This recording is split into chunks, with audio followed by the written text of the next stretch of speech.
Alright, what's up YouTube? Today I want to talk about like my collection and like where I've been going. Like when I was in college, first of all, I started collecting a couple things in Walmart, and then I started to move up department store brands. But then pretty quickly, the base notes community and Fragrantic on YouTube kind of get you into other fragrances. Like they will literally get you into the niche brands, and they literally will get you into some serious steals. Like, personally, I went after Le Male.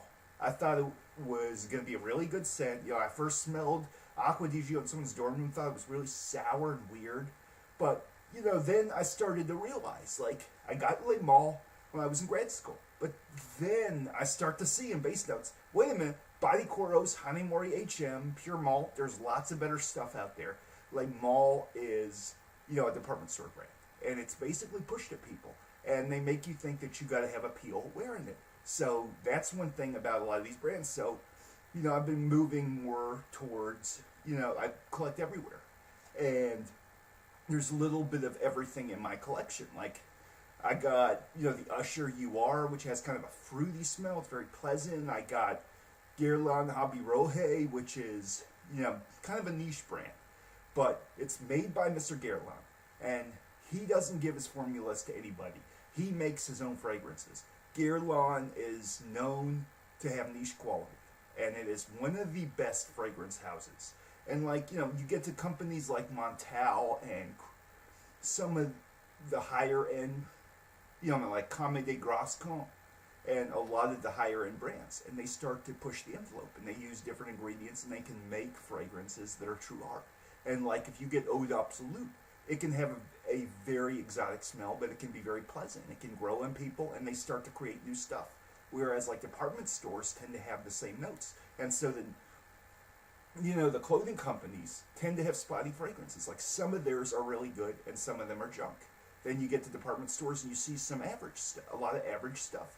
And it's reasonable quality, but then you get up to the niche quality, and you start to get into higher end stuff.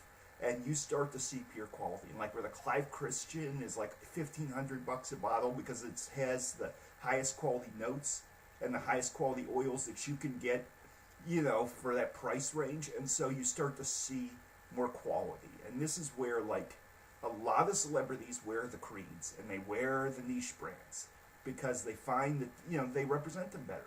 And they have more assortment so they can find something to like.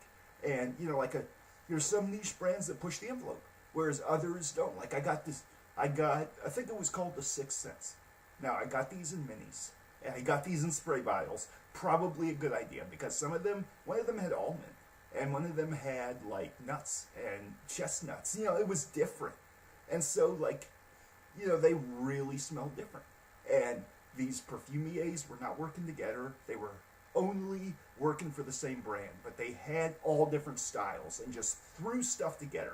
And now, if I had big bottles, I'd probably get more into it.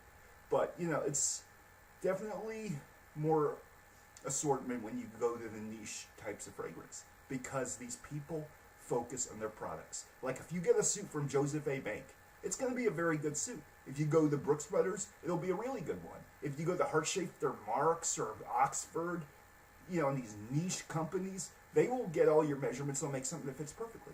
Now, when you go to get a niche fragrance, you find that the quality and a lot of this stuff, it tends to work better.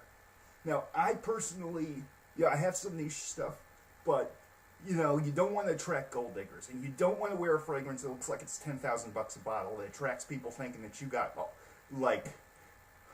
sitting on money, because then they don't like you. They just want you for your money. And niche brands can sometimes get that effect. But the niche brands are the quality, and they truly are the fragrances, where they will take a brand, and they won't let their formula out to anybody.